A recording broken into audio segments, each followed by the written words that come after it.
আজি ৭৩তম গণৰাজ্য দিৱস উপলক্ষে সমূহ ভাৰতবাসীলৈ আমাৰ নেমচুৰ তৰফৰ পৰা আমি আন্তৰিক অভিনন্দন আৰু শুভেচ্ছা জ্ঞাপন কৰিছোঁ। আৰু যিসকল বীৰ শ্বহীদে দেশৰ হকে প্ৰাণ আহুতি দিছে সেই শ্বহীদসকললৈ আমি শ্ৰদ্ধাঞ্জলি জ্ঞাপন কৰিছোঁ।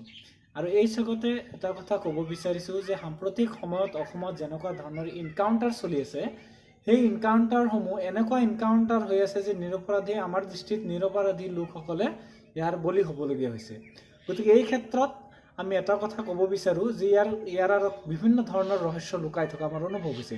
কাৰণ বিভিন্ন সময়ত আমি দেখিবলৈ পাইছোঁ অসমৰ মাননীয় মুখ্যমন্ত্ৰী হিমন্ত বিশ্ব শৰ্মা ডাঙৰীয়াৰ মাটিৰ যিটো কেলেংকাৰী আছিল, সেই কেলেংকাৰীটো ঢাকাৰ কাৰণে আমাৰ সন্দেহ হৈছে যে এনেকুৱা ধৰণৰ ইনকাউণ্টাৰ হৈ আছে, আমাৰ সন্দেহ উপজিছে।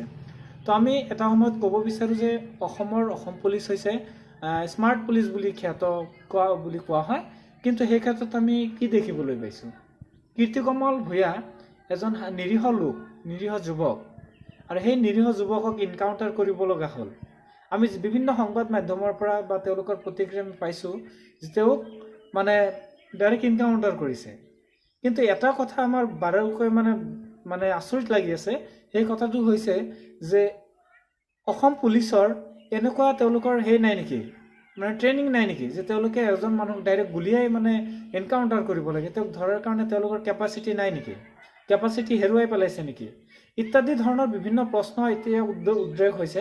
গতিকে আমি আশাবাদী যে নিখুঁত নিৰপেক্ষভাৱে ইয়াৰ তদন্ত কৰি পেলাই ইয়াৰ আঁৰত যিগৰাকী পুলিচ বিষয়া আছিল তেওঁৰ ওপৰত বিহিত ব্যৱস্থা ল'ব লাগে। আমি পুনৰবাৰ আহ্বান জনাইছোঁ অসমৰ মাননীয় মুখ্যমন্ত্ৰী ডাঙৰীয়ালৈ যে ইয়াৰ আঁৰত যিটো ৰহস্য আছে সেই ৰহস্যটো উদ্ঘাটন কৰক, আৰু যিগৰাকী দোষী, যি ব্যক্তিয়ে দোষী, সেই দোষীক কঠোৰৰ পৰা কঠোৰতম কাৰণে আমি দাবী জনাইছোঁ নেমচুৰ ফালৰ পৰা। যদি সঁচাই দোষী তেওঁলোকক বিভিন্ন পদক্ষেপৰ জৰিয়তে তেওঁলোকক এৰেষ্ট কৰিব লাগে আৰু আইনৰ দণ্ডিতানি শাস্তি দিব লাগে।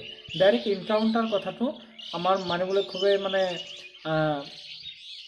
সন্দেহ উপজিছে যে নিৰীহ মানুহ যাতে ইয়াতে যাতে সাঙুৰ খাই হত্যা হ'ব নোৱাৰে বা মৃত্যুবৰণ কৰিব নোৱাৰে। গতিকে পুনৰবাৰ আমি দাবী জনাইছোঁ পুলিচ মুৰব্বী বিষয়াজনক মাননীয় ভাস্কৰজ্যোতি মহন্তলৈ যে তেওঁ ইয়াৰ ওপৰত আৰু বিহিত তদন্ত কৰক আৰু তদন্তৰ আওতালৈ আনি যিগৰাকী দোষী এই দোষীক শাস্তি দিয়ক, যাতে পুনৰাবৃত্তি নঘটে, যাতে নিৰীহ লোক যাতে ইয়াৰ আওতাত আহি যাতে মৃত্যুবৰণ কৰিব লগা নহয়।